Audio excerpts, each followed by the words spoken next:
Hello and welcome back to our YouTube channel. In this video, we will guide you through how to fix DStv Decoder not booting up. Fix 1. Check power cable. Check the power cable for any visible signs of damage such as cuts, fraying, or exposed wires. If you find any damage, replace the cable with a new one. If the cable appears to be in good condition and the connection is secure, try using a different power cable to rule out any issues with the original cable. Fix 2. Rebooting the decoder.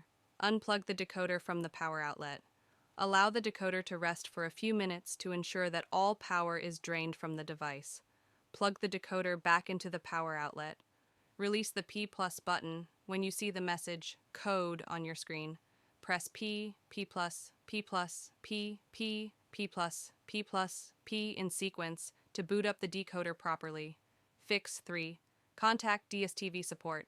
If your DSTV's problem didn't solve, then you can go to the Contact DStv support and click the live chat icon in the bottom right-hand corner of the website for assistance.